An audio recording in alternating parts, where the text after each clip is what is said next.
బ్రహ్మసూత్ర భాష్యము యొక్క 4వ సూత్రము వస్తు సమన్వయాలు, దాని పూర్వపక్షము, పూర్వపక్షం నిషేధము ఇది ప్రారంభమైంది. ఈ పూర్వపక్షాన్ని ఏ విధంగా నిరాకరించాలో అవన్నీ క్రమంగా తీసుకొచ్చారు. పూర్వపక్షం ఏ విధంగా ప్రశ్నలు వేశాడో అదే ప్రకారంగా వీళ్ళు ఆ ప్రశ్నలకి సమాధానాలు ఇస్తూ చెప్పుకొచ్చారు. పూర్వపక్షంలో ఉండే ఉద్దేశం ఏంటంటే జ్ఞానాన్ని, వస్తుతంత్రమైన జ్ఞానాన్ని, కర్మరహితమైన జ్ఞానం, ఉపాసనారహితమైన జ్ఞానం, సిద్ధమైనటువంటి జ్ఞానాన్ని అది సాధన సాధ్యాల కింద దాన్ని తెచ్చుకొని అందువల్ల కర్మ, కర్తృత్వము, ఫలము అవన్నీ కూడా వ్యవహారంలో మనం ఎలా చూస్తున్నామో వదిలిపెట్టుకోవడం, పట్టుకోవడము అలాంటివి ఆ ప్రకారంగా దాన్ని సమన్వయం చేయవలసి ఉంటుంది. అంతేకాని వేదాంత వాక్య సమన్వయ విచారం చేత ఈ యొక్క జ్ఞానం కలగదు. కర్మోపాసనలు తగిలించాల్సిందే.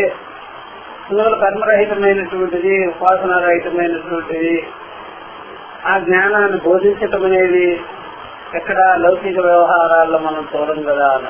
ఇది లౌకిక వ్యవహారాల్లో చూడరావు. లౌకిక వ్యవహారాల్లో చూసేదంతా కర్మ సహితమైనదే గాని, ఉపాసన సహితమైనదే గాని, కర్మ ఉపాసన రహితమైనటువంటి ఉపదేశాలు ఎక్కడ మనకి కనిపించవు. కాబట్టి అప్పుడే జ్ఞానము, ఈ బ్రహ్మ విద్య విషయము అది సార్థకతకి వస్తుంది, ఉపయోగానికి వస్తుంది. లేకపోతే పనికిరాదు. విధి సంస్పర్శ లేని వేదవాక్యాలు ఎక్కడా కూడా ప్రమాణత్వం అని ఎక్కడ మేము చూడలేదు. కర్మకాండ అందువల్ల ఎక్కడైనా ఇదే ఉంది. కర్మకాండ విధిరహితంగా ఉండేది ఏదంటే జ్ఞానం, ఆత్మజ్ఞాన విషయంలో ఇక్కడ ఆ జ్ఞానము ఫల పర్యంతంగా ఉంది, అనుభవ పర్యంతంగా. ఫలం మీన్స్ అనుభవం. ఆత్మజ్ఞానము ఫల పర్యంతంగా, అనుభవ పర్యంతంగా ఉంటుంది. దాని విషయంలో శాస్త్ర ప్రమాణం కూడా ఇంకా ఏదో చెప్పదలుచుకుంటే దానికి కూడా అవకాశం, శాస్త్రానికి కూడా అవకాశం.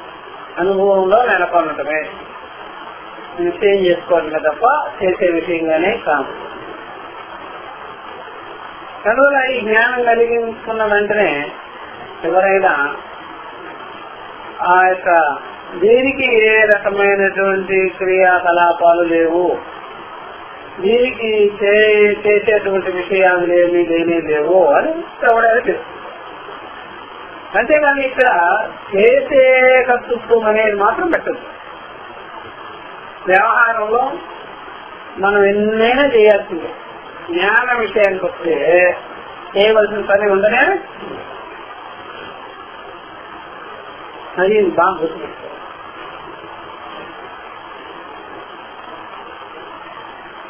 అందుకనే ఎవరైనా తత్వవేత్తలైన వాళ్ళు ఒక కృష్ణమ్మ అనే ఒక ఆవు ఉంది.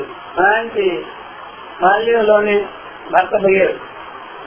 అది ఎంత పెద్ద దగ్గర ఆ కుటుంబీషులు గుర్తుకొని ఆమెకుండే కొంత పొలం ఇలా ఉండి అదేదో చేయించుకొని చేసుకుంటూ కుటుంబీషులు పెట్టుకొని వాళ్ళు గురుగారు కుటుంబీషులు పెట్టుకొని చూసుకుంటూ ఆ వచ్చినటువంటి దాంట్లో జీవనం నడుపుకుంటూ బోధ చేస్తాం. నీవు కూడా ఆ ప్రకారంగానే ఏదో పని కావాలి కదా అని పెడతాం. ఆగి మొదటి చిన్నప్పటి నుంచి శరీరం అంతా రోగాలు, ఆ శరీరం అలా వచ్చేసి ఉపాధి. అయినా తత్వం చేసినంత లేదు ఆ శరీరం చేయలేదు. కాబట్టి ఇక ఆ తత్వజ్ఞానం కలిగిస్తున్న తర్వాత తత్వానికి ఏం చేయలేము. పిచ్చుకున్న తర్వాత శరీరాన్ని చేసుకుంటుంది. ఇంకాంతో అలవాటు అయిపోయిందాం, నిత్యకాలం అయిపోయింది. ఏది దేహాన్ని అసలు మనం రకంగా దేహానికి అన్నపానాలు అందించడం కూడా నిత్యకరమే కదా. దాంతో పాటు మందు మాకు కూడా నిత్యకరమే. అర్థమైందా? అది అలవాటు అయిపోయింది. ఈ కాలానికైతే ఎక్కువ, ఈ కాలానికైతే ఎక్కువ. 2 ఇడ్లు తింటున్నాను కానీ 10 టాబ్లెట్లు అంటే ఇడ్లీ కన్నా ఎక్కువ ఏది? 2 దేహాలు. అట్లా ఏది నిత్యం ఏది అనిత్యమో తెలిసే. నిత్యమైన వస్తువుకి ఏం చేసే పని ఉండదు, అనిత్యమైన దానికి నిరంతరం చేస్తున్నారు. మట్టిల్లు గడుగుతూనే ఉండాలి. ఎప్పుడు దానికి ఉండే వికారం ఉంటూనే ఉంటుంది. ఎంత చేసినా అది అమృతమైపోదుగా, నిత్యమైపోదుగా, అకారణమైపోదుగా. కాబట్టి వ్యవహారంలో ఈ కర్మకాండ విషయాల్లో ఎప్పుడు చేయవలసి ఉంటుంది. ఈ అనుభవ పర్యంతమైన జ్ఞానం ఉంది. ఇంకా దానికి శాస్త్రం వాళ్ళ నీకు తెలిసిపోయాక ఏదో చేస్తూ ఉండు, ఏదో ఆ సాగరంలో ఉండు, ఆ నిష్ఠలో ఉండాలంటే ఏమన్నా వెళ్ళిపోతుందా జ్ఞానం? బ్రహ్మం ఎక్కడైనా సరే ఏమన్నా అయిపోతుందా? ఏదో అజ్ఞాన దృష్టంలో నేను జీవుడు అనిపిస్తున్నాను కానీ యథార్థం తెలిసిన తర్వాత దశముడే నేను అన్నట్టుగా పంచకోశాతీతుడు నేను అనే సాక్షి స్వరూపం నేను, అఖండుడు నేను, అసంసారి నేను అని అర్థమైన తర్వాత కూడా ఇంకా వీటి ధర్మాలన్నీ బాహ్య ధర్మాలన్నీ నాకెందుకు వస్తాయి? అందువల్ల దానికి దీనికి ఏం సంబంధం లేదు. దాని దారి లేదు, దీని దారి లేదు. అందుకని ఎప్పుడైనా సరే శాస్త్ర ప్రమాణముల చేత మీరు శాస్త్ర ప్రమాణాన్ని కొట్టుకొని అనుమానంలోకి దించదు అని చెప్పి. అందుకే అనుమాన గమ్యం శాస్త్ర ప్రామాణ్యం. శాస్త్రం ఇలా చెప్పింది కదా. అలాగైతే ఎప్పుడైనా సరే ఆ ఓర్చుకుండా లేకపోతే మంచుకుండా అని చూసేదానికి మనం టాంగానే వేస్తుంటాం కదా. తీసుకొని ఏం చేస్తాడా? అట్లాగే ఏమన్నా శాస్త్రాన్ని వాయించి చూద్దామా? నేను చెప్పేది కరెక్టేనా? నేను బ్రహ్మమేనా? అక్కడేమో ఆకలి తప్పులు లేని వాడు బ్రహ్మము అంటే మనకు ఆకలి తప్పులు ఉన్నది కదా, నేను బ్రహ్మం ఎలా అవుతాను అని ఆ విధంగా ఏమైనా తయారు చేసుకుంటామా? ఏమయ్యా మా బ్రహ్మ వచ్చేసన్నా మీకు లేదే, ఎందుకోనంటుంది మీ ముఖం. అదేనంటాయా? అట్లాంటివన్నీ అనుమానం చేయొద్దు. శాస్త్రాన్ని ఎందుకు అనుమానం చేసేది? నేను బ్రహ్మమే అయి ఉన్నాను అనేటువంటిది స్పష్టం చేసుకోవాలి. కానీ నా శరీర ధర్మం ఇలా ఉంది, నా మనోధర్మం ఇలా ఉంది, ప్రాణధర్మం ఇలా ఉంది, అక్కడేమో ఆకలి తప్పులు లేనివాడు, శోకమోహాదులు లేనివాడు, కాలు చేతులు లేనివాడు అంటే ఎన్ని నాకున్నాయి కదా, నేను ఎలా బ్రహ్మమవుదును అని అట్లాగా నీకు అలాగైతే నీకు జ్ఞానం కలగదు. అది శరీరం లేదు, శరీరం ఎందు ఉండేటువంటి ప్రకాశితం అవుతున్నటువంటి తత్వం వేరయ్యా. ఈ ధర్మాలు దాంట్లో దాని ధర్మాలు ఇందులో మామూలుగా అయిపోయింది రోజులాగే. అది ఆ ప్రకారంగా అధ్యాసని మనం విడగొట్టుకోవాలి కానీ మళ్ళా అధ్యాస భావాలని మనలో పెట్టుకొని చూసుకుంటే కదా. ఈ ప్రకారంగా శాస్త్ర ప్రమాణాన్ని అనుమానం చేయకూడదు. అందుకని ఎవరికైనా సరే ఎక్కడైనా ఒక పెద్ద షాపులకి వెళ్తామనుకోండి, కనిష్ట షాపులకి ఆవిడ ఒక వజ్రం పెట్టున్నాడు అనుకోండి, మామూలు వాడు మామూలు జీతగాడు మామూలుగా ఉండే సామాన్యుడు మధ్యతరగతి వాడు ఎవడన్నా వెళ్ళి ఇది మనం గొడవలమా మన వల్ల అయ్యే పని అయింది అనుకున్నట్టుగానే ఈ శాస్త్రంలో ఉండే ప్రమాణ వాక్యాలన్నీ చూసి ఇది మనకు వస్తుందా ఈ జ్ఞానము? ఇది ఎక్కడా నేనెక్కడ సత్యజ్ఞానం అనంతం బ్రహ్మట, సర్వం కల్విదం బ్రహ్మట. అదే అండి మనకు వచ్చేది కాదండి. ఎవరో అడవులో ఉంటారు వాళ్ళు, కొండల్లో కోనల్లో హిమాలయాల్లో ఉంటారు, ఆ బాబా టైప్ లో ఉంటారు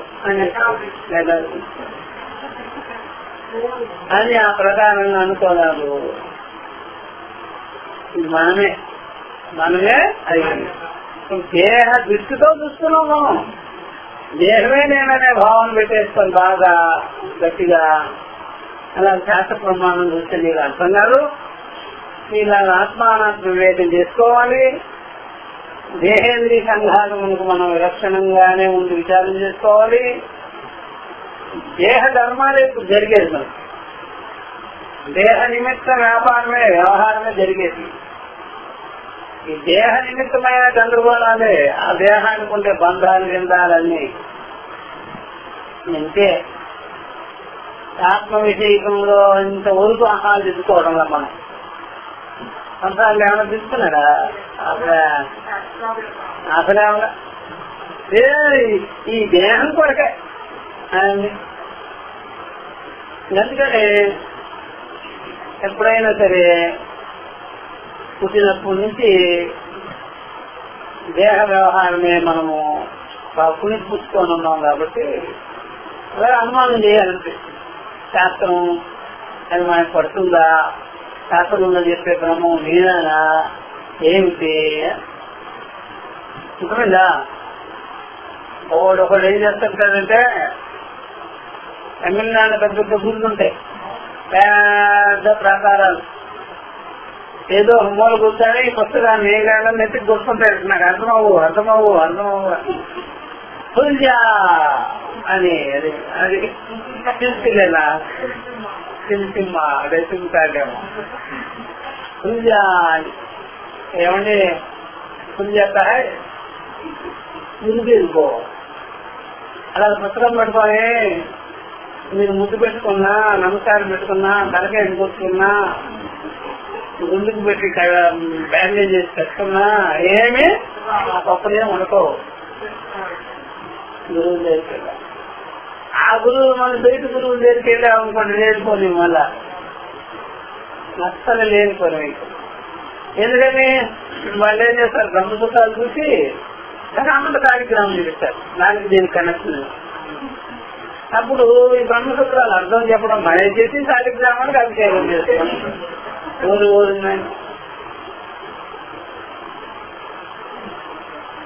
దానికి దీనికి సంబంధం ఉండదు. వీళ్ళు నాకు అర్థం కాక ఎంత ఇటు వెళ్తారు అప్పుడు చెప్తుంటాడు, నాకు తెలిపి చేస్తుంటాడు. ఉందా? మరి దీని అర్థాలన్నీ దానికి పొందిస్తుంటాడు. ఇవన్నీ నేర్చుకొని అవుతాయి.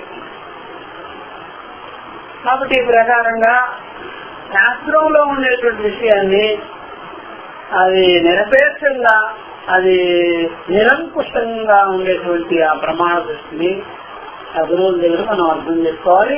తస్మాత్ సిద్ధం బ్రహ్మణ శాస్త్ర ప్రామాణికత్వం ప్రమాణకత్వం.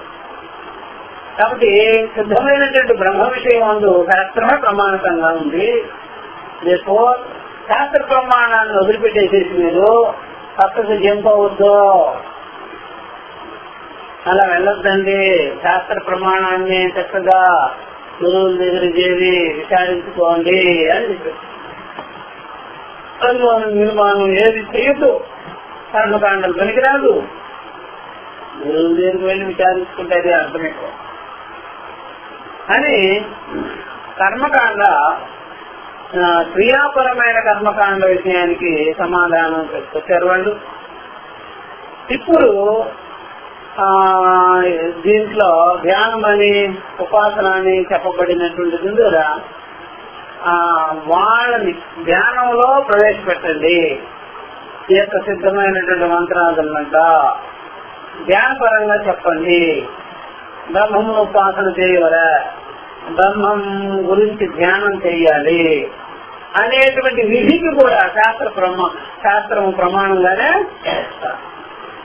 అలాగే వాడుకోమన్నాడు, దాన్ని కూడా ఖండన చేస్తున్నారు.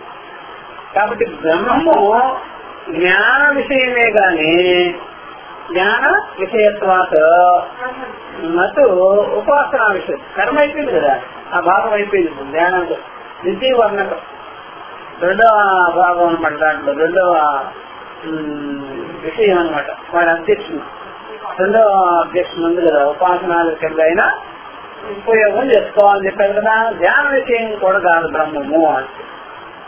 ఈ మాట కూడా సమాజంలో దీని గురించి విపరీతాంతాలు ఉన్నాయా లేదా? ధ్యానం చేయకపోతే ఇంకేం చేస్తావు? ఏం చేస్తావు ధ్యానం? నువ్వు సిద్ధమైన విషయానికి ఇప్పుడు చెప్తున్నారు. కాబట్టి జ్ఞాన నియోగ వారి మొత్తము బ్రహ్మ జ్ఞానము విధికి శేషముగానే శాస్త్ర ప్రమాణమై ఉన్నది. విధి శేషముగానే బ్రహ్మ జ్ఞానం చెప్పాలట. కాబట్టి ధ్యానం యందు మనం వినియోగపరచుకోవాలి, వినియోగపెట్టాలి. విజయవసం తెచ్చుకోవటమే. ఇది కర్మకు అవినియోగ ఈశావాసి మంత్ర అని వచ్చింది. ఈశావాసి మంత్రాలు ఉన్నాయి, కర్మలు ఎందు వినియోగానికి రానే రావు అని. అలాగే ఇక్కడ కూడా మీకు ధ్యానంలో గాని కర్మకాండంలో గాని అది ఉపయోగపడేది గానే కాదు. ఇది విచారణకి సద్యోఫలాన్ని ఇచ్చేది.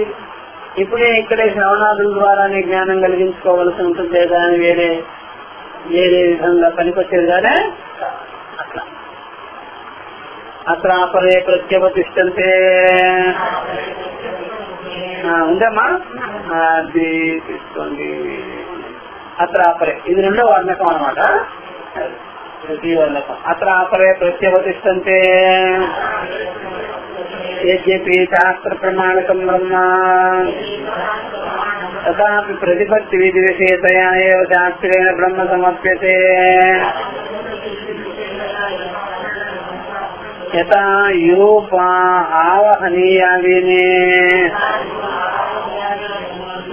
అలౌకికాన్యపి విధిశేషతయా శాస్త్రేణ సమప్యంతే. తతః ఏతత్ ప్రవృత్తి నివృత్తి ప్రయోజనత్వాత్ శాస్త్రస్య తథా హి శాస్త్ర తాత్పర్యవిదః ఆహుః. దృష్టో హి తస్య అర్థః కర్మోబోధనమితి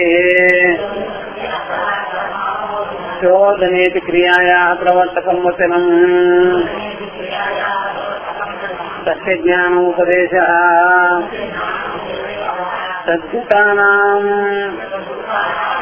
ఉందా సరే తద్భూతానాం క్రియార్థేన సమామ్నాయః.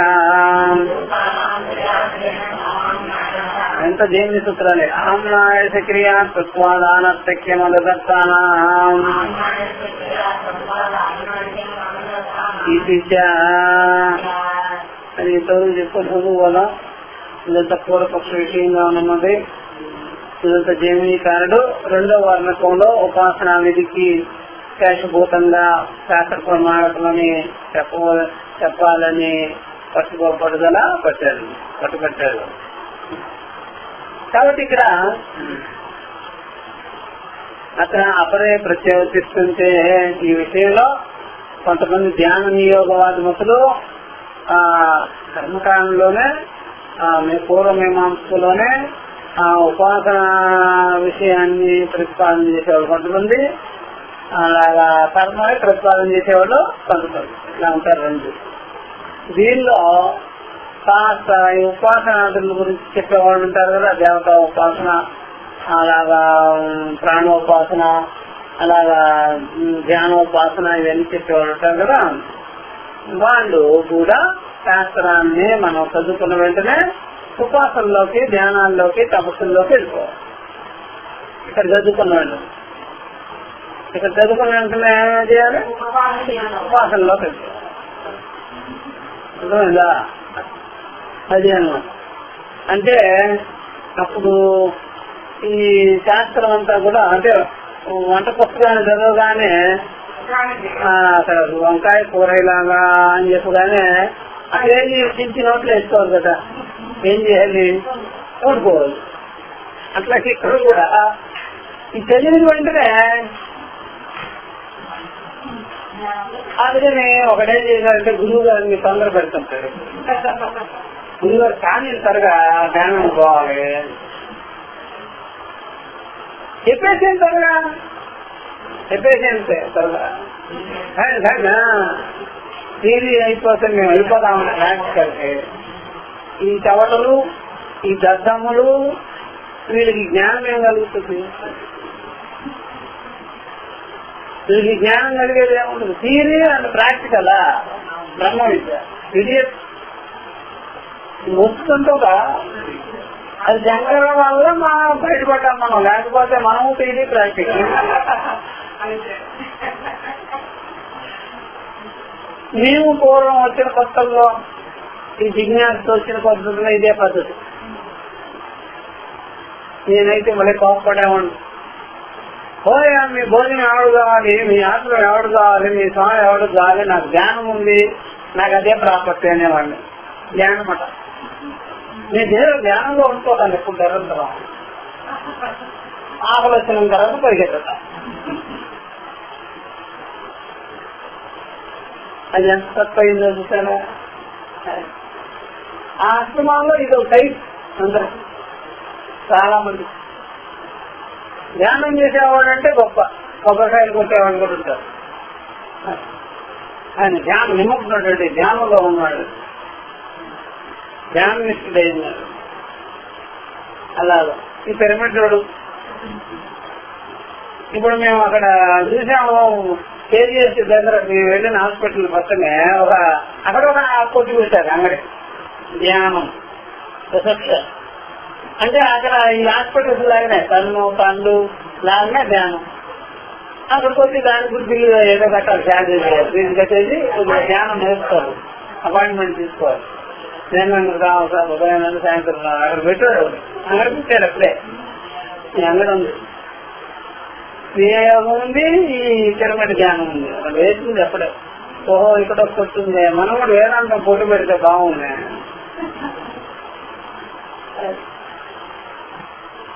కుంభమేళాలు జరుగుతాయి చూసారు, ప్రతి ఒక్కరు బోర్డు పెట్టుకుంటాడు. ఆ సమాజము, ఆ సమాజము, ఈ సమాజము అన్ని చెప్తారు, బోర్డు పెట్టుంటారు. ఫలానా అకాడ, ఫలానా మఠం అలాగా ఇట్లా ఎవరు కావాల్సిన వాళ్ళు కూర్చుంటారు. అదో పెద్ద సంత. కుంభమేళ పుష్కరాలంటే అది పెద్ద సంతే. చాలా ఆధ్యాత్మిక భారతదేశంలో ఉండే చట్టాచదారం ఆధ్యాత్మిక వాళ్ళందరూ అక్కడికి వచ్చారు. మళ్ళీ దాని మధ్యలో నాస్తికుడు కూడా చేస్తాడు, మనం తిరుగుతూ ఉంటాడు. అపాన్ని కొట్టి పుల్లుకు పోయినా ఏమొస్తుంది, ఎక్కడికి పోయినా ఏమొస్తుంది వాడు కూడా వాడికి కొట్టి పెడతాడు. వాడు ఒకరు కొట్టు ఉంటుంది,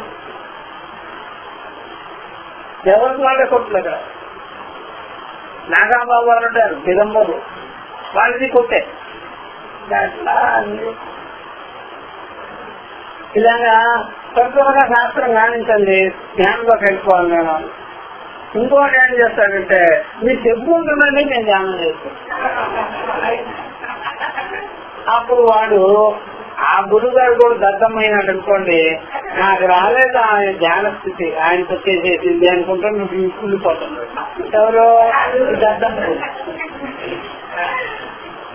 అబ్బాయి ఎలా కూర్చున్నాడు, వచ్చినప్పటి నుంచి అలా కదలకుండా గాడలకుండా. నేను నాకు రాలేదు పుస్తకాలు పట్టుకొని చెప్తున్నాను.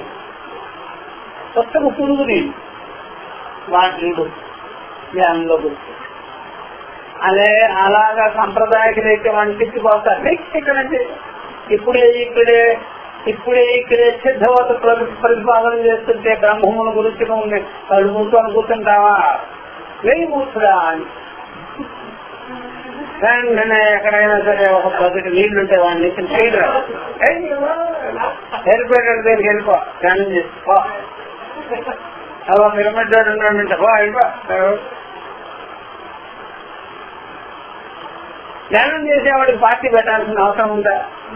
ధ్యానం పెట్టేవాడికి ఏమైనా చేసే అవసరం ఉందా? అంటే ధ్యానం జరగటం లేదు కాబట్టి ఇవన్నీ సరి చేస్తారు.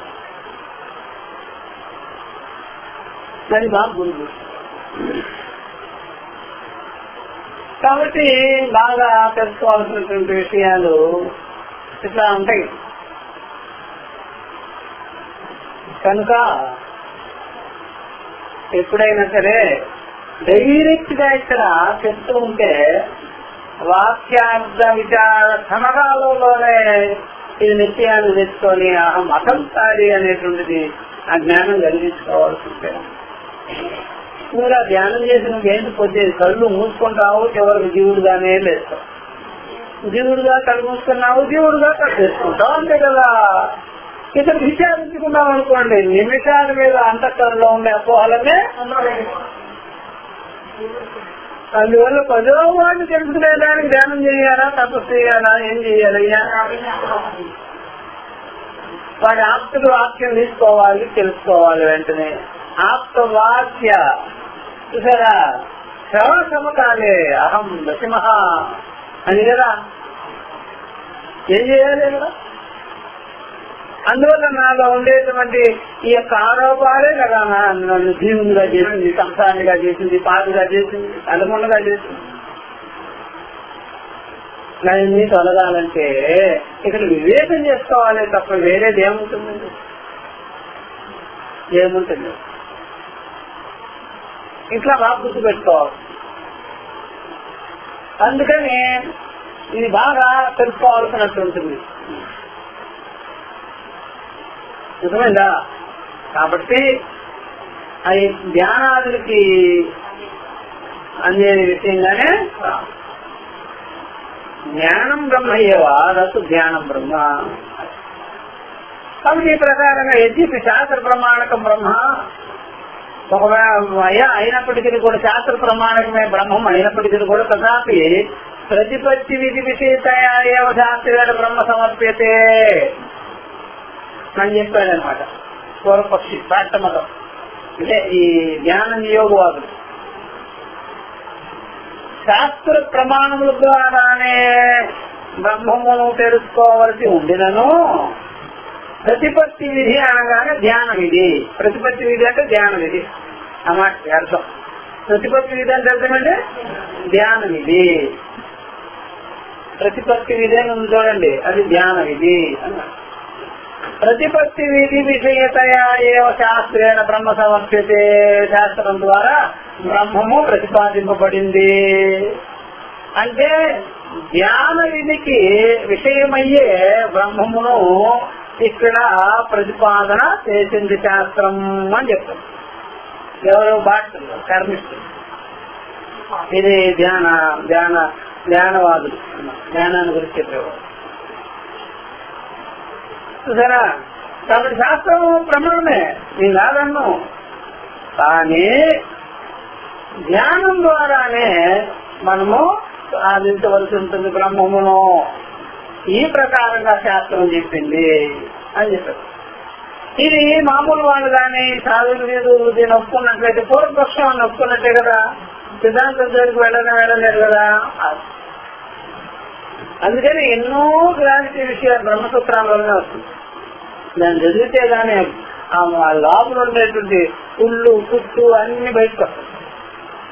ఎంత పొరపాట్లు చేస్తూ ఉన్నారు అని. కానీ రాదు కదా, ఎవరు రాదు కదా. అందుకని ఎప్పుడైనా సరే సినిమానంద లాంటి వాళ్ళే ఆ శారదాత్రేయంగా వాళ్ళు చెప్పేవారు అనమాట. పోయి దయానంద స్వామిజీ సూత్ర భాష్యం మొదలు పెట్టున్నారు, వెళ్ళి వినండి, అది వింటే కానీ చెప్పంతా వదలదు మీకు అని చెప్పేవాడు ఆయనే. ఎందుకంటే తక్కువ పడేశాడు కదా కొన్ని వాక్యాలు, ఆ పరంగా ఉన్నాడు కానీ విషయం మాత్రం శాస్త్రం వల్లనే కలుగుతుంది జ్ఞానం అనేది మాత్రం పట్టువాడు. సంప్రదాయం దగ్గర విన్నారు కదా. అందుకే వెళ్ళి వినంటే అది అహంకారికి దానికి వెళ్ళాలి. అందువల్ల ఎప్పుడైనా సరే సూత్ర భాష్యం వల్లనే ఎన్నో కన్ఫ్యూషన్స్ మూలలో ఉండేవన్నీ వదులుతాయి. కాబట్టి ఈ ప్రకారంగా తథాపి ప్రతిపత్తి విధి విషయతయా ఏవ శాస్త్రేణ బ్రహ్మ సమర్ప్యతే అన్నాడు పూర్వపక్షం. అంతేకాకుండా యథా యూప ఆవహనీయాదిని, యూపము ఆవహనీయాది అగ్ని. యూపం అంటే యూప స్తంభం. ఇప్పుడు కర్మకాండలో ఉండేటువంటి యజ్ఞహోమాదులు చేసేటప్పుడు పశువుని బలిదిస్తునేటప్పుడు పశువుని బంధించాలి కాబట్టి యూప స్తంభాన్ని మనం ఒకటి నాటుతాము. పెళ్లిళ్ళకి కూడా పెళ్లి చేయాలంటే ఒక యూప స్తంభాన్ని నాటి పెళ్లిళ్ళు ప్రారంభం చేస్తాం, వివాహాది కార్యక్రమాలు, హోమ కార్యక్రమాలు, ఏదైనా సరే ఇట్లాంటి కార్యక్రమాలప్పుడు ఒక యూప స్తంభాన్ని అదేదో ఒక చెట్టుని తీసుకొచ్చి ఆ చెట్టు కొమ్మను తీసుకొచ్చి ఘాటగా పాతి దానికి పసుపు పోడాల్సి దానికి ఆ ప్రకారంగా ఎన్ని కాళ్ళు వీళ్ళు పెడతారు. అట్లా గత యూప ఆవాహనీయాది ఆవాహనీయాది అగ్ని అనమాట. దాన్ని ఆవాహనపరుస్తారు, అగ్ని తీసుకురావడం అనమాట. ఏది అక్కడికి ఆ యొక్క హోమకొండంలోకి తీసుకురావడం, అగ్నిని అక్కడ ప్రవేశపెడతారు. అలాంటి విషయాలు అలౌకికాన్ని అవి చూసారా, అలౌకికమైనప్పటికీ కూడా విధి శేషతయా శాస్త్రేణ సమర్ప్యంతే. విధి శేషంగానే శాస్త్రం ద్వారా చెప్పబడింది. ఈ విధి ఇలా చేయాలి. యూప స్తంభము అని వాడింది కదా, లౌకిక పరంగా ఆ కొమ్మని ఆ చెట్టు కొమ్మను చూపిస్తారు. అలాగా ఈ యొక్క లౌకికంగా ఉండే అగ్నినే అక్కడ చూపిస్తారు. కాబట్టి ఈ వాక్యాలన్నీ శాస్త్రంలో ఉన్నప్పటికీ కూడా అలౌకికమైనప్పటికీ కూడా విధిశేషంగానే శాస్త్రం చెప్పింది. తద్వతో అదే ప్రకారంగా అని చెప్పారు. అట్లాగే ఇక్కడ కూడా బ్రహ్మ విద్యా విషయంలో కూడా వేదాంత శాస్త్ర విషయంలో కూడా అలాగే తెలుసుకోవాలి అని చెప్పాడు అన్నారు పూర్వపక్షి. ఉపహర్యతత్వం అయితే ఏమిటది అన్నాడు. ప్రవృత్తి నివృత్తి ప్రయోజనత్వ శాస్త్రస్య, శాస్త్రము ఎప్పుడైనా సరే ప్రవృత్తి నివృత్తిని కలిగిస్తుంది. ప్రవృత్తి నివృత్తి పరంగానే అది మనకి ఉపయోగపడుతుంది. శాస్త్రం ప్రవృత్తి నివృత్తిని కలిగిస్తుంది, ఆ ప్రకారంగా మనకి అది ఉపయోగానికి వస్తున్నది అని చెప్పి ఇదొకటి. తథాహి చెప్తున్నారు, తథాశాస్త్రస్య తాత్పర్యవిదః ఆహుః, ఆ ప్రకారంగా అయ్యా తథాహి శాస్త్ర తాత్పర్యవిదః, శాస్త్ర తాత్పర్యవిదః, శాస్త్ర తాత్పర్యం ఎరిగినటువంటి వాళ్ళు దిగ్గజమైనటువంటి పండిత ప్రకాండులు, శాపత్వ భట్ట, కుమారి భట్ట, దేమిని ఇత్యాది ప్రధాన పండితులు వాళ్ళు. సామాన్యమైన పండితులు కాదు, ఎప్పుడు నిరంతరం వాదాలు చేసుకుంటూ ఉంటారు, ఎప్పుడు వాదాలే వాళ్ళు. ఇలాంటి వారు కూడా గురుతుల్లోనే వాదాలు వస్తాయి. చూడండి, ఎక్కడైనా తత్వవేత్తల్లో అది సాగు లేదు. మనకు ఎందుకులే, నువ్వేం చెప్పినా సరే చెప్పుకో, నీ గుణాన్ని నీ సంస్కారాన్ని బట్టి చెప్పావు, నీవెందుకు వాదనలో దిగాలి. చూసారా, ఇప్పుడు చంటి పిల్లలు ఏడుస్తుంటారు కదా, అమ్మో అని ఏడుస్తుంటారు కదా, అప్పుడు అక్కడ ఓంకార ఉపాసకుడు వచ్చి ఓమను అంటామనవా అన్నాడు అనుకోండి, అప్పుడు వాడిని ఏమంటారా, మీరు మూర్ఖుడు అదే అంటుంటారు. ఆ చంటి పిల్ల కదా, దానికి ఏం తెలియదు. ఈయన ఓంకార ఉపాసకుడు ఏమంటున్నాడు, ఓమను ఊ అన్నది తెలుసు కదా, ఓ అనేది తెలియదు నీకో అని ఒక దెబ్బ వేసాడు అనుకోండి, మళ్ళీ ఊ అయింది. అచ్చా పిల్లలు పోయి ఓంకారం చెప్పడం లేదు నీ మొహం కాకపోతే, అందుకని కాముగా ఉండొచ్చు కదా, అది వేసుకుంటుంది, నువ్వేంటి ఓంకారం నేర్పేది. అట్లాగే తత్వవేత్తలు కూడా అట్లాంటి జోలికి వెళ్ళనే వెళ్ళదు. నువ్వు బ్రహ్మగా తెలుసుకోవాలి ముఖ్యులు చెప్తారు, కానీ వాళ్ళతో మనకేం పని. కాళ్ళు రసలు పెట్టుకొని కార్యక్రమాలు పెట్టుకొని కూర్చున్న వాళ్ళతో ఇంకే దేనికే వాడు మీ దారి అది ఇది రావాలంటే మీకు చాలా సంస్కారం కావాలి, చాలా విశేషమైనటువంటి విరక్తి కావాలి, అప్పుడేమో చెప్తారు. ఇప్పుడు రాదు. విశేషమైనటువంటి విరక్తి అంటే అంటే ప్రతి అంగములు పరిశోధన చేసుకొని పరీక్ష లోకానికి అందిస్తానన్నప్పుడు కదా నువ్వు రాగలుగుతావు, లేకపోతే రాలేదు. అందువల్ల విశేషమైన విరక్తి అని చెప్పినప్పుడే మీరు గుర్తు పెట్టుకోవాలి. అన్ని రకాలుగా కూడా వాళ్ళు పరిశోధనలో చేస్తున్నారన్నమాట. ఒక టైపులో కాదు. మనం ఒక టైపు వైరాగ్యం పెట్టుకోవాలని వచ్చేసామనుకో, ఇంకొక టైపు మిగిలి ఉంటుంది. ఎందుకయ్యా అంటే ఏంటి నీ గొడవ అంటే, ఈ మధ్య వ్యాపారంలో దెబ్బతిన్నామండి, అందుకని ఇక్కడికి వచ్చాము తత్వ విచారానికి. అంటే మళ్ళీ ఇంకోటి ఉంటుంది కదా, అటుపోతుంది. అర్థమైందా?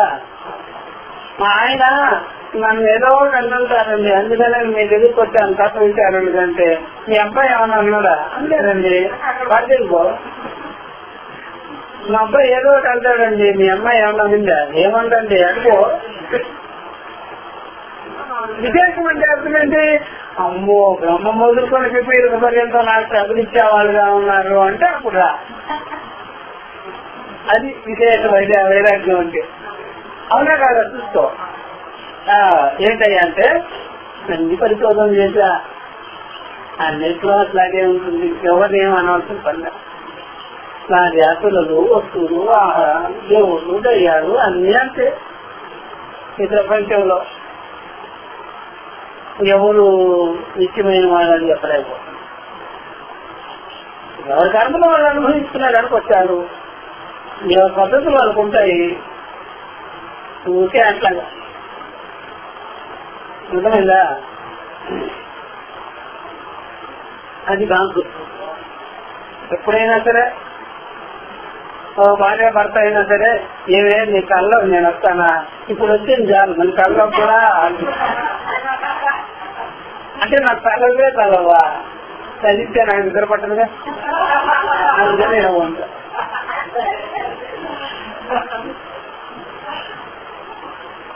ఏదో మెలకులో కమిట్ అయ్యాం కాబట్టి, కాంటాక్ట్ తీసుకున్నాం కాబట్టి జరుగుతుంది. ఏమిటంటే మీరు అట్లాగా అన్ని పరీక్ష చేశారు. అవునా అవునా అంటే వీడికే చెత్త గుణాలు ఉన్నాయి. అంటే నన్ను అందరూ ఇష్టపడాలి. దేవుణ్ణి పోయి అడిగినా సరే, ఏమైనా నువ్వే దొరికావా మేము ఇష్టపడేదానికి, నాకు ఎవరి మీద ఉండదు. అది దేవుడు చెప్తాడు, దయ్యాలు చెప్తాయి, అందరూ చెప్పారు. కాబట్టి ఇటువంటి గుణం పోవాలి కదా. నన్ను అందరూ అభిమానపడాలి, అందరూ ప్రియంగా చూసుకోవాలి. ఎవరు చూడరు.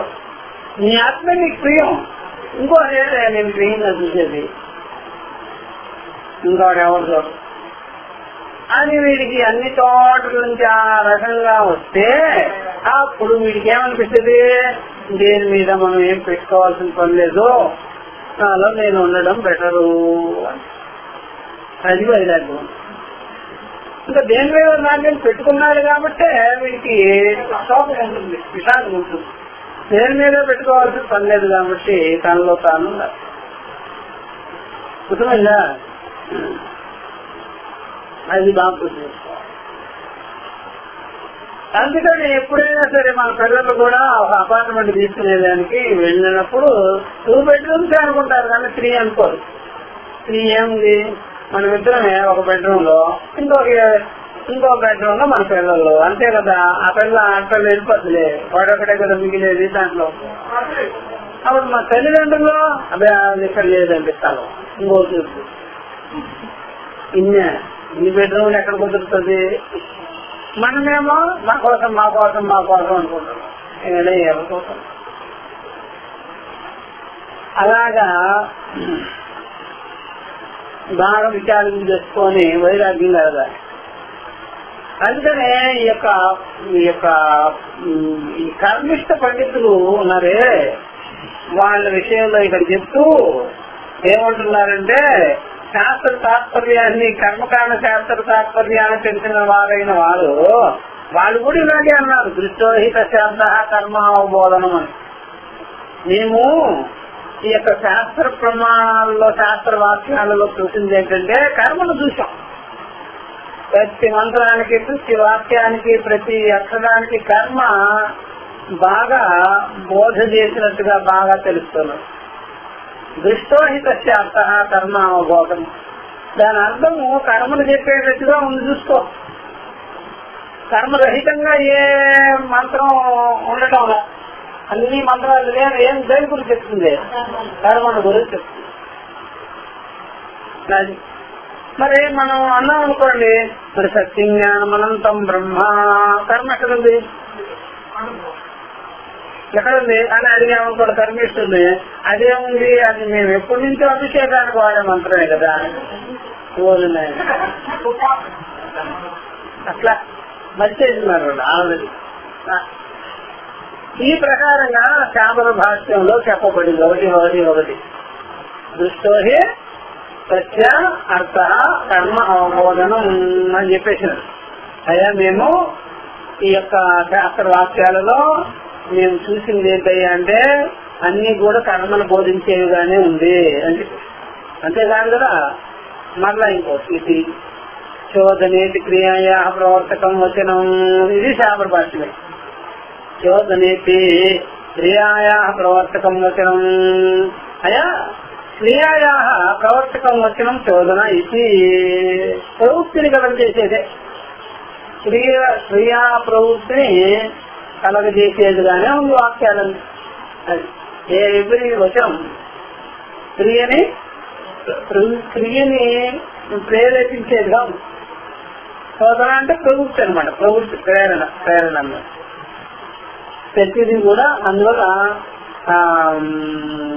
శోధన లక్షణో ధర్మ, ఇది దీంట్లోదే. ఇది కర్మకాండ అవుతుంది. శోధన లక్షణో ధర్మ, ప్రవృత్తించేటువంటిదే ధర్మము. కాబట్టి ఈ ప్రకారంగా శోధనేతి క్రియా ప్రవర్తకం అవుతుంది. ఇదొకటి. సత్య జ్ఞానం ఉపదేశ, ఆ ప్రకారం దాని యొక్క జ్ఞానాన్ని ఉపదేశం చేయాలి. కర్మ జ్ఞానాన్ని, సత్య కర్మకాండ జ్ఞానాన్ని ఉపదేశం చేయాలి అని ఒకటి తత్ చెప్తున్నాను తర్వాత తద్భూతానాం క్రియాత్తేన సమామ్నాయ. కాబట్టి ఈ ప్రకారంగా దానికి సంబంధించుకొని ఉండేటువంటివన్నీ కూడా క్రియార్థముగానే దాన్ని చెప్పాలి, క్రియార్థంగానే చెప్పాలి, క్రియాపరంగానే బోధించాలి. ఏదైనా సరే, ఎక్కడైనా సరే క్రియాపరంగానే దాన్ని తీసుకొచ్చి బోధించాలి అన్నాం. లాస్ట్ ఇదంతా ఇది దేవుని సూత్రం 1:25. ఇప్పుడు లాస్ట్ చెప్తారు రామ్నాయ క్రియార్థ ఆనర్తక్యం అసదర్శానా ఇది ఆమ్నాయం వేదం కంప్లీట్ లేదా క్రియార్థ తర్వాత క్రియాపరమై ఉన్నది కాబట్టి దానికి ఆ రకమైన క్రియాపర అర్థము లేనిచో ఆనర్తక్యం భవతి అసదర్గానం. అసదర్గానం అంటే క్రియాపరమైన అర్థము లేనిచో, క్రియాపరంగా కర్మపరమైన అర్థము దానితో ఆనర్తక్యం భవతి, అది అనర్థదాయకమైపోతుంది, అర్థం లేదు లేదు. అదోలా ఎవరి మంత్రానికి ఏముండాలి? కర్మ ఉండాలి, కర్మను చెప్పేదిగా ఉండాలి. మంత్రాలు అంటే కర్మను చెప్తారు. అందువల్ల ఎక్కడైనా సరే ప్రతి మంత్రం కూడా కర్మపరమైనటువంటిదిగానే ఉంటుంది. కర్మరహితమైన మంత్రాలు ఉండవన్నమాట.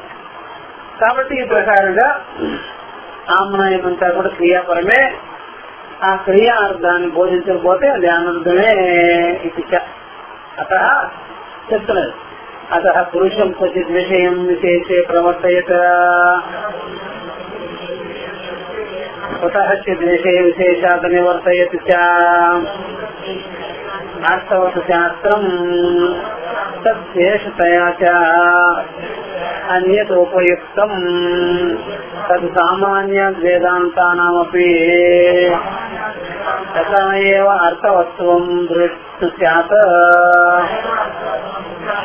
ఇది ఈ ప్రకారంగా ఇక్కడ ఆమ్రాయస్య క్రియార్థత్వాద్ అనర్థక్యం అదర్థానం ఇది చ అతః పురుషం క్వచిత్ విషయ విశేషే ప్రవర్తయత్ కుతశ్చిత్ విషయ విశేషాత్ నివర్తయచ్చ అర్థవత్ శాస్త్రం భవతి. అది అంతవరకు గత చెప్పింది. అది అందుకని ఎప్పుడైనా సరే స్వామి మీ బ్రహ్మ విద్య దగ్గరికి వచ్చినప్పటి నుంచి మీ వేదాంత విషయాలు విచారించుకునేటప్పటి నుంచి మా కోడలు అసలు మా మాట ఏంటమ్మా, ఏంటి మీరు అక్కడ చెప్పింది, ఏమన్నా ఇది చెయ్యి ఇది చెయ్యొద్దు, అట్లా మాకు నమస్కారం చెయ్యి, అందరినీ ఇట్లా చెయ్యి, ఇలాగా మంచి నియమ నిబంధనలు పెట్టుకో, ఇలాగ ఆచరణ పెట్టుకో అని చెప్పారా. అందుకని మా కోడలు మా మాట పెట్టారు. నేను ఇంకో సాగు పంపించామనుకోండి, వాళ్ళు చక్కగా ఆయన చెప్తారు కదా. మీ దగ్గర వేదాంతం దగ్గరకు వచ్చినప్పటి నుంచి ఇది ఇలాంటి చేద్దాం, ఇలా కూర్చోవాళ్ళు అలా కూర్చోవాళ్ళు, ఇలాగా ఇది తినరు ఇది తిను అది తిను, ఉల్లిపాయలు వేసుకోవద్దు వెల్లుల్లి వేసుకోవద్దు అని ఏమన్నా చెప్తారా. వీళ్ళు అసలే ఇదిగా ఉన్నారు, ఇంకా మొదలుపోతున్నారండి. చూసారా ఎంత ఫిర్యాదు చేసేస్తున్నారో. ఎందుకని ఒక్క మాట కూడా మీ దగ్గర నుంచి విధి నిషేధాలకు సంబంధించి అలా అనేరాలేదే. అందరు ఈ టైప్ లో కదా, ఎక్కడిపోతావు అలా ఉండు ఇలా ఉండు ఎన్నెన్నో చెప్తుంటారు. అది బ్రహ్మ విద్య దగ్గర అట్లా చెప్పకూడదు కదా మేము, అది వేరే సబ్జెక్ట్. అది మామూలుగా ఊరికే దేహ క్రమశిక్షణ, ఇంద్రియ క్రమశిక్షణ, అవన్నీ కూడా వ్యవహారపరమైనదే. బ్రహ్మ విద్యలో మాత్రం అలాంటి విధి నిషేధాలు చోటు చేసుకుంటే ఆయన పోతుంది, దాని పొదులు తగ్గిపోతుంది, మళ్ళీ ఉపాసన అయిపోతుంది, మళ్ళీ కర్మకాండ అయిపోతుంది. దీంట్లో అలాంటివి ఏం చెప్పనే ఇక్కడ. అందుకనే అంటున్నాడు అత పురుషం, మనిషిని వచ్చే విషయ విశేషే ఒకనొక విషయ విశేషాలలో ప్రవర్తింపజేయాలి. వాడిని ఆ ప్రకారంగా దీనిలో నువ్వు ఇలా ఉండు, నువ్వు ఈ పని చేయి, ఇలా నేర్చుకో, అలాగా కొన్ని పద్ధతులని వాడికి ఇవ్వాలి. వాడు కొంత విధి నిషేధాన్ని చెప్పాలి, వాడికి నియమ నిబంధనల్ని అప్లై చేయాలి. అట్లాగా హిందువులకు అది ఇది ఉంటాయి కదా, అవన్నీ వాళ్ళు చేయాలి. సరే నువ్వు మాంసాహారి కాకూడదు, నువ్వు అది కాకూడదు ఇది కాకూడదు అని చెప్పి మీరు ఇట్లా చేయాలి కదా. అవన్నీ చెప్పుకుంటూ కూర్చుంటే అది ఆహార శాస్త్రం అయిపోతుంది, ఆత్మశాస్త్రం కాదు. ఆ మ్యాటర్ చెప్పే వాళ్ళు చాలా మంది ఉన్నారు. నీవు ఎన్ని చెప్పుకున్నావు అనుకోండి, బ్రహ్మ ఇది మానేసి ఇవన్నీ చెప్తున్నారు ఎందుకుని సమస్త ఉద్దేశాన్నంతా కర్మలు చేయడం మానేసి ఇట్లాంటివన్నీ చెప్తున్నారు ఏంటి, ఇట్లాంటివన్నీ వస్తాయి. మీరు ఈ రకంగానే బట్టలు ధారణ చేయండి, ఇలాగ చేయండి అలాగ చేయండి అంటే మీరు బ్రహ్మ విద్య లేకపోతే ఇట్లాంటివన్నీ అని చెప్తున్నారా. కాబట్టి బ్రహ్మ విద్యలో అవన్నీ ఉండగా పూర్వపత్యమంటున్నాడు ఒకనొక విషయంలో నిలబెట్టేదానికి అది ఇది అని చెప్పించారు. ఒకనొక గతంలో ఉండేటువంటి వాడి యొక్క ప్రవృత్తి, వాడి యొక్క లక్షణాలు, వాడి యొక్క వ్యవహారాలు, వాడి యొక్క ఆ అలవాట్లన్నీ పోగొట్టాలి. అది చేయొద్దు ఇది చేయొద్దు అది చేయొద్దు ఏం తీసే అని మార్చుకోవాలి. మీరు ఈ రెండు చెప్పకుండా ఉంటే ఎట్లాగండి. నేను బ్రహ్మ విద్య చెప్పేదానికి వచ్చాను కానీ ఈ చేత అంతా చెప్పేదానికి నాకేం పని. ఆ బ్రహ్మ విద్య చెప్పేటప్పుడే అవిద్యను తెలిస్తానే గాని అలవాటుతో మాకేం పని. అర్థమైందా? కానీ ఎప్పుడైనా సరే అట్లా చెప్పాం వాళ్ళు అవిద్యను తొలగిస్తున్నారా, నియమ నిబంధనలు పెట్టి దేహాభిమానం కలిగిస్తున్నారా? దేహ మనకి ఎప్పుడైనా సరే నియమాలు అవన్నీ పెట్టారనుకోండి, ఎవడైనా వాళ్ళకి దేహాభిమానం బాగా కలుగుతుంది. దానికి ఫలం చెప్తారు, ఇట్లా అయితే నీకు అది వస్తుంది ఇది. ఆ ప్రకారంగా ఆత్మానాత్మ వివేకం చేసినట్టు కాదు కదా అది. కాబట్టి ఈ ప్రకారంగా చెబితే అప్పుడు అర్థవంతంగా ఉంటుంది ఆ శాస్త్రం. కానీ మీ దాంట్లో అలాంటిది నేనే లేదే. శ్రేయోపాధేయ రహితత్వం అంటున్నారు కదా మీరు. పడుకునేది లేదు, వదిలిపెట్టేది లేదు. చెప్తున్నాను తేజతయాన్యత ఉపయుక్తం, దానికి కర్మాంగముగా అప్పుడు ఏదైనా సరే ఉపయుక్తమవుతుంది అని తేజతయా ఆ ప్రకారంగా కర్మ చేసి నిధుల్ని ఆ ప్రకారంగా మనం తెలుసుకోవాలి, పొందాలి. ఆ ప్రకారంగా అన్యత ఉపయోగిస్తుందో ఇతర కర్మలు కూడా అలాగే ఉపయోగం, ఇతర మంత్రాలు కూడా అలాగే ఉపయోగం. అట్లా కర్మాంగంగా చెప్పండి, కర్మఫలంగా వచ్చేటట్టుగా చెప్పండి, సాధన సాధ్యాలుగా చెప్పండి. ఏదో కొన్ని చెప్పండి, కొన్ని వదిలించండి. అట్లా మీరు పట్టించండి వేదాంతాన్ని, ఇది ఊరుకుండేవన్నీ వదిలించండి. అది కదా, మీరు అట్లా ఏం చెప్పలేంటి, మీరు వేదాంతం కూడా పట్టించాం. మేము ఉపనిషత్తులు ఏమైనా పట్టిస్తాం, వాళ్ళకి ఉపనిషత్తులను ఓపెన్ చేస్తాం, దాని అర్థం చెప్తాం, దాని మీనింగ్ వాడికి వెంటనే రిఫ్లెక్ట్ అవుతుంది. ఎందుకని నేను ఇదే వాడి ఇప్పుడు మనం ఇక్కడ బ్రహ్మమును వాళ్ళ మనసు లోపలకు ప్రవేశపెడతామా, నీవు బ్రహ్మమే అయ్యే ఉన్నామని చెప్తావా? మరి ఏంటయ్యా మేము చెప్పేది? అందువల్ల మేము అంటించము, అది జరుగుతుండేటువంటి స్టిక్కర్ని తీసేయి. అదే పని మీరు యథార్థం చెప్పేది అదే రాకపోతుంటే సామాన్యత తత్సామాన్యత వేదాంతానామపి తథా ఏవ అర్థవత్వం శాతో. కాబట్టి కర్మకాండ, ఉపాసనాకాండ, విధి నిషేధాలు ఇవన్నీ కూడా సామాన్యంగా ఉంది. కాబట్టి వేదాంతంలో కూడా అంతే, వేదాంతంలో కూడా ఇది కామన్గా చేసేయాలి కర్మకాండ వల్ల. కాబట్టి ఈవెన్ వేదాంతాలతో సేమ్ థింగ్. అట్లా అందుకనే సాంప్రదాయకులు ఇలాంటివన్నీ పెట్టుకొని కూర్చోవాలని వాళ్ళకి ఉండనే ఉండదు. మనకు శక్తి ఏమిటి, మనమేమిటి, లేనిపోయినవన్నీ చేసేట్లాగా. అందుకనే కొన్ని మనకి కామన్ సెన్స్ మనకు తెలుస్తుంటారు. అసలు ఈ సబ్జెక్ట్ వచ్చే వాళ్ళందరూ ఎలా ఉండాలి? మరి ఐఏఎస్ చదివేవాడు దిక్కడేసుకొని పరిగెత్తేట్లాగా, ఐఏఎస్ చదివేవాడు ఎట్లా రావాలి, ఎంత ఉందాగా రావాలి. మామూలుగా ఆటోమేటిక్ గా మామూలు మనుషులాగా వచ్చే నేర్చుకోవద్దు. అట్లా బ్రహ్మ వీటికి వస్తున్నామంటేనే తెలుసుంటారు. ఇది గొప్ప సబ్జెక్ట్, ఇది గొప్ప సబ్జెక్ట్. ఇది వస్తున్నామంటేనే హరిహర బ్రహ్మాదులు కూడా అడిగి కానీ ఇక్కడ కూడా మాది కపల శాస్త్రాన్ని, ఇక్కడ కూడా ఈ లైన్లు అన్ని ఎట్లా ఉంటాయి, ఎలా కుదురుతుందా? కాబట్టి ఈ ప్రకారంగా తెలుసుకోవాలి ఎప్పుడైనా. అందుకని వాళ్ళని చెప్పరు, అవన్నీ వాళ్ళకే తెలుసుకోవద్దు లేదు, వాళ్ళకే తెలుసుకోవాలి. సామాన్య వేదాంతానామపి. కాబట్టి కర్మకాండలో ఉన్నట్టుగానే వేదాంత విషయాలు, వేదాంత బోధనలో కూడా ఇవన్నీ సామాన్యమే. అది ఒకటి చేసేసాను విధి నిషేధాలు. అవి తథా ఏవ అర్థవత్వం అలాగ ఉండినట్లయితే అప్పుడు వేదాంత శాస్త్రం కూడా అర్థవత్వం అవుతుంది.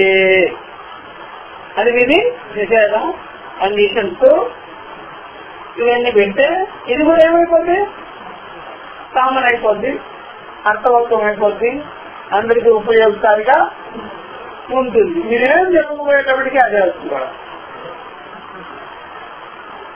ఏం చెప్పలే, అర్థమైందా?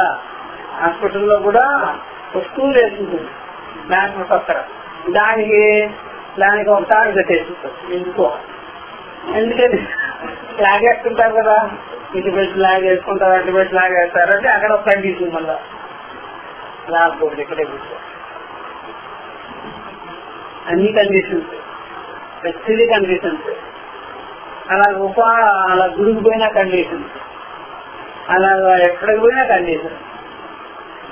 జ్ఞాపక సత్యదాన స్వామి దగ్గరికి పోయినా కండిషన్, ఈ పీఠాధిపతుల దగ్గరికి పోతే మరింత కండిషన్. అర్థమైందా? ఎందుకని అక్కడ ఎవరైనా సరే భర్త లేని వాళ్ళు కానీ అక్కడ వాళ్ళకి కనిపించకూడదు. ఎందుకంటే వాళ్ళకి దోషం వండుకునేది. ఎవరికి? పీఠాధిపతులు. వాళ్ళంత దూరం చూస్తేనే వాళ్ళ బొట్టులే రాకూడదు. శాపం ఏమన్నా వస్తే ఏం పోద్దండి, మీ సొమ్మేం పోద్ది. స్వామివారు అలాగా వైధూర్యం పొందిన వాళ్ళని పోవు, ఏం పోద్దండి ఆయనకి.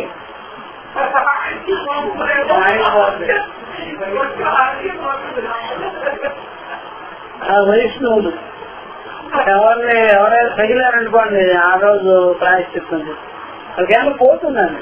అంటే వాళ్ళకి ఎదురుంటే గడ్డి వస్తువు లేదుగా, ఓటు వస్తువు లేదండి, ఇన్ఫెక్షన్లు వస్తాయి. ఇక్కడ బ్రహ్మ విద్యకి ఇన్ఫెక్షన్ రావు. ఏమన్నా చూడవచ్చు, ఏమైనా చేసుకోవచ్చు, ఏమన్నా ముట్టుకోవచ్చు, ఏ ఇన్ఫెక్షన్ కానీ రాదు. అట్లాంటిది. ఎందుకని అది అజస్వరూపమైంది, నిత్య శుద్ధ బుద్ధ ముక్త స్వరూపమైంది, ద్వైతరహితమై ఉన్నది. ఇవన్నీ చెప్తారు వాళ్ళు. అర్థమైందా? కాబట్టి తథా ఏమో అర్థవత్వం శాస్త్ర అని చెప్పేసి ఇలాగైతే అప్పుడు అది పనికొస్తుంది, లేకపోతే నిరర్థకం అయిపోద్ది అని చెప్పేసి. ఇప్పుడు ఉపాసన విషయం చెప్పేస్తున్నారు. ముముక్షు బ్రహ్మాన్ని ఉపాసన చేయాలి. ముముక్షు అయిన వాడు బ్రహ్మాన్ని ఉపాసన చేయాలి. ఉపాసన చేస్తే ఏమొస్తుందయ్యా? ఈ మాట చెప్పండి, నెక్స్ట్ క్లాస్ లో మనం చేసుకుంటాం. ఇక్కడ ఎక్కడ వచ్చాము? సతీత్య, అదే కదా. సతీత్య విధి పరస్వేత, విధి పరస్వేయత స్వర్గాది కామస్య అగ్నిహోత్రాది సాధనం విధీయతే. ఏవం అమృతత్వ కామస్య బ్రహ్మజ్ఞానం విధీయతే ఇది యుక్తం. అది చెప్పేసినారు. సతీత్య ఇట్లుండగా విధి పరంగా యథా స్వర్గాని కామస్య స్వర్గాదుల్ని కోరుకునేవాడు, అగ్నిహోత్రాదులు ఏ విధంగా సాధనంగా ఉన్నాయో సాధనంగా చెప్పారు, విధానం చేశారు. ఎవరికి? స్వర్గాన్ని కోరుకునేవాడు. స్వర్గకామో యజేత, స్వర్గకామో యజేత, స్వర్గాన్ని కోరుకునేవాడు యజ్ఞ హోమాదులు నిర్వర్తించవలే. తప్పనిసరిగా యజ్ఞ హోమాదులు చేయాలి, అగ్నిహోత్రాది కర్మలు అనుష్ఠానం చేయాలి అని సాధనాన్ని విధించారు. అట్లాగే ఏవం అమృతత్వ కామస్య, అమృతత్వాన్ని కోరుకుంటున్నాడు. నాకు మరణమే వద్దు, నాకు పునర్జన్మే వద్దు, నాకు వినాశమే వద్దు అని. అప్పుడు బ్రహ్మజ్ఞానం విధియతే, బ్రహ్మజ్ఞానాన్ని విధిస్తున్నారు. అమృతత్వం కావాలి, పునర్జన్మ రాహిత్యం కావాలి, మోక్షం కావాలి అనడంకోండి బ్రహ్మజ్ఞానం విధియతే. బ్రహ్మజ్ఞానాన్ని నీకు విధానపరుస్తున్నాము. నీకు బ్రహ్మజ్ఞానమే విధి, బ్రహ్మజ్ఞానమే సాధన. అది ఏం చేయాలి సార్? సాధనం అంటే ఒకసారి డీటెయిల్ గా చెప్పండి. ధ్యానం చేసుకోవాలి. నిరంతరం ధ్యానంలో అర్థమైందా? అది బాగా అట్లా అది బాగా గుర్తుపెట్టుకోవాలి. ఒక దేనికి తాళం తీయాలి, తాళం తప్ప తీయాలి అనుకోండి. తాళం తప్ప తీయాలంటే ఆ గురువు గారు నా దగ్గర ఉందమ్మా తాళం తిరిగి నేను ఇస్తాను తీసుకోమ్మా అని చెప్తే, కానీ వద్దులేండి నేను తాళం తప్ప దగ్గర కూర్చొని ధ్యానం చేస్తాను. అలాగే నువ్వు ఇంట్లో వెళ్ళాలనంటే తాళం తీసుకో, నీకు ఇంట్లో వెళ్ళాలని అక్కర్లేదు కాబట్టి ధ్యానం చేస్తాను. దేనికి ఓపెన్ అయ్యేది? ఆయన బోధకి, ఆయన బోధిస్తే ఓపెన్ అయిపోద్ది, నీకు అజ్ఞానం జరుగుతుంది. నువ్వేమంటున్నావు? నీకు అది తెలియటట్లు బాగా ఎక్కువ కదా ఎలక్టాలని, నువ్వేంటంటే ధ్యానం చెప్పండి అన్నావు కదా. అట్లా ఉంది. ఎంతకాలం ఉంటావో ఉంటుంది ధ్యానం చేస్తుందట. అర్థమైందా? ఎవరు మొన్న రావడం వచ్చింది, ఎవరు తీసుకొచ్చింది? మొన్న అగ్ని తీసుకొచ్చింది. ఆయన ఏదో 4 వాక్యాలు చెప్తానంటే ఈమెమంటుంది? ధ్యానం చెప్పండి, ధ్యానంలో ఉండాలి. నేను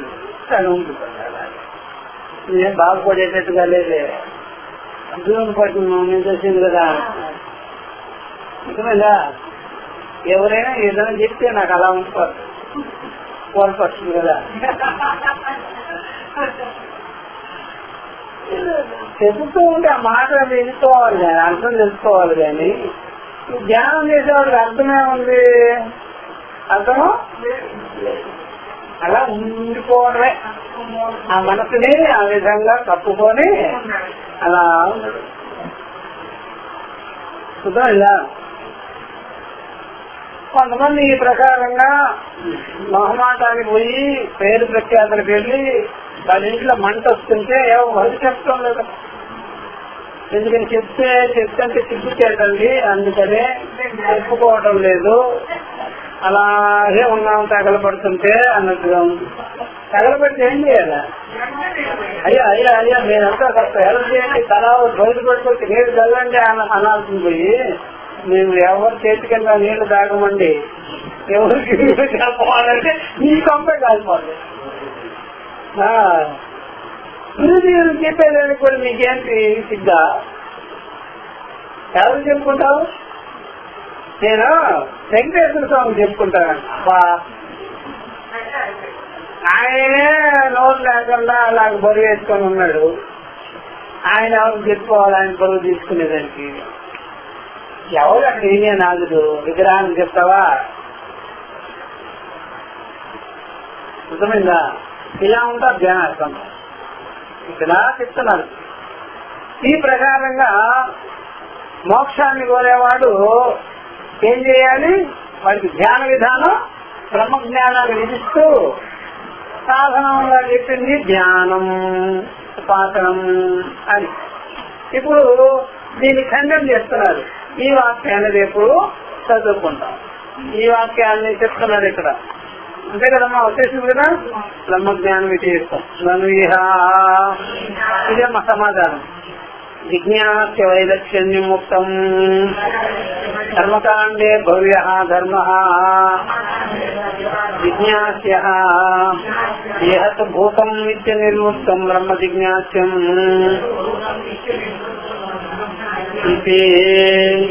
తత్ర జన్మజ్ఞాన ఫలాత్ అనుష్ఠాన అపేక్షాత్ విలక్షణం బ్రహ్మజ్ఞాన ఫలం భవితుమర్హతి. సరే, ఈ ప్రకారంగా అయితే మరి చెప్పేదంతా సరైన మాట కాదు. ఆ జిజ్ఞాస వేరు, ఈ జిజ్ఞాస వేరు, ధర్మ జిజ్ఞాస వేరు. అతాతో ధర్మ జిజ్ఞాస, ఇక్కడ అతాతో బ్రహ్మ జిజ్ఞాస. బ్రహ్మ జిజ్ఞాసకి ధర్మ జిజ్ఞాసకి వ్యత్యాసం ఉన్నది. అర్థమైందా? వ్యత్యాసం ఉన్నది ఆమెతో. కాబట్టి ధర్మ జిజ్ఞాస విషయంలో ముందు తెలుసుకోవాలి, తర్వాత చెయ్యాలి, తర్వాత పొందాలి. తెలుసుకోవాలి, సంగ్రహించుకోవాలి, చెయ్యాలి, పొందాలి. చాలా అంటారు. బ్రహ్మ జిజ్ఞాస అలా కాదు, తెలుసుకునే సమకాలంలో నువ్వు బ్రహ్మమే ఉన్నావు. కాబట్టి కర్మకాండే భవ్య ధర్మ, కర్మకాండ విషయంలో భవిష్యత్ ధర్మమై ఉన్నది, భవిష్యత్ కర్మది, భవిష్యత్ విషయమేది. కాబట్టి ఆ రకంగా జిజ్ఞాస చేయబడింది. ఇహతో అసలు కర్మకాండ కన్నా భిన్నమైనది. భూతం సిద్ధం నిత్య నిర్వృత్తం, నిత్యమై ఉన్నటువంటిది, నిత్య ముఖ్యమై ఉన్నటువంటిది బ్రహ్మ జిజ్ఞాస్యం. నిత్య సత్య వస్తువు అయి ఉన్నది, సిద్ధమై ఉన్నది, సర్వకాల సర్వావసరి ఎందు ఏకరూపమై ఉన్నది. అట్లాంటి తత్వాన్ని ఇక్కడ బ్రహ్మ జిజ్ఞాస బ్రహ్మము కాబట్టి దానిని మనం జిజ్ఞాస చేస్తున్నాం, తెలుసుకుంటున్నాము. కాబట్టి ఆ యొక్క ధర్మ జిజ్ఞాసకి ఈ యొక్క బ్రహ్మ జిజ్ఞాసకి చాలా వ్యత్యాసం ఉన్నది, డిఫరెన్స్ ఉన్నది. కాబట్టి ఇది ధర్మ జ్ఞాన ఫలాత్ అనుష్ఠానం. ధర్మ జ్ఞాన ఫలం ఉందే అది అనుష్ఠానంతో కూడుకొని ఉంటుంది, అపేక్షాత. కాబట్టి విలక్షణం బ్రహ్మ జ్ఞాన ఫలం దానికి భిన్నంగా అపేక్షాత ఉంది కదా, అక్కడ వరకు కామ పెట్టుకోవాలి. విలక్షణం బ్రహ్మ జ్ఞాన ఫలం. కాబట్టి బ్రహ్మ జ్ఞాన ఫలం అయితే దానికి భిన్నమైనది, విలక్షణమైనది గౌతమ అది. ఎందుకంటే ఇప్పుడు సమకాలంలోనే సిద్ధమైనటువంటిదిగా తెలుసుకోవాల్సి ఉంటుంది అని. ఇది మనం నెక్స్ట్ క్లాస్ లో చెప్పుకోవాలి. నుంచి ఓం సహనావతు సహనౌ భునక్తు సహ